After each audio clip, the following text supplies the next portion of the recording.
Oke, nama saya Fajar Ramadan dengan NIM 065. Jadi untuk praktikum ke-10, membuat RESTful API dengan kode Eigner 4 ya. Jadi di sini testing API-nya untuk get method, menambahkan semua data, kemudian get by ID.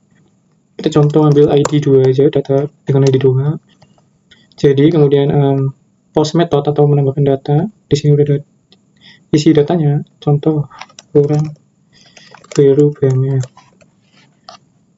Post method, ya dia udah bertambah data baru yang sesuai dengan tadi. Oke, lanjut ke put method atau mengedit datanya. Jadi tadi udah ada data baru dengan nama orang baru dengan ID 14 ya. Jadi kita akan coba ubah data dengan ID 14 itu, misal namanya diubah orang new send request, dan nanti dia akan datanya berhasil diubah.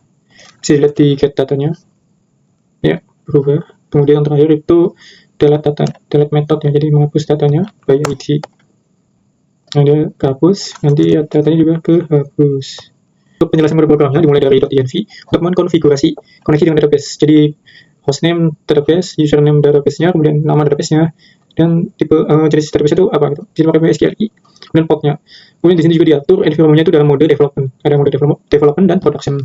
Kemudian selanjutnya migrate database ini itu untuk mengenerate table dari database-nya. Jadi table-nya itu tidak dibuat di PHP admin, dibuat melalui CI-nya langsung gitu. Di sini ada beberapa field ya. Kemudian lanjutnya seeds ini untuk membuat data dummy dari tabel yang udah kita buat di migration tadi gitu. Ada 3 data di sini. Nanti dia akan di-generate membuat data sesuai dengan tabel yang tadi, data dummy-nya. Kemudian model data di sini, model itu gunanya untuk mengatur field-field yang ada di tabel, suatu tabel di database-nya gitu. Jadi akan diatur field-field mana aja yang akan diisi atau harus diisi gitu. Di model ini juga diatur juga validasi beberapa field-field yang perlu divalidasi gitu. Contohnya di sini yang perlu divalidasi ada hampir semua fieldnya kecuali ID, yang kemudian validasi itu memiliki validation message-nya masing-masing gitu. Oke, itu aja.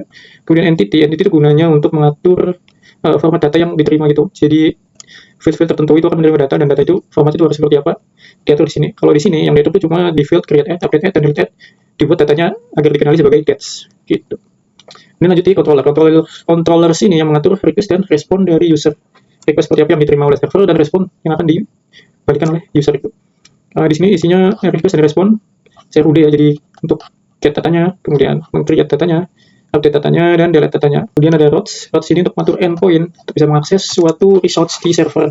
Jadi untuk tabel atau RESTful API untuk tabel pendaftaran tadi itu diatur di endpoint / pendaftaran. Jadi untuk mengaksesnya, karena ini lokal, jadi local file / nama projectnya / public / pendaftar. Oke, kurang lebihnya itu saja. Terima kasih.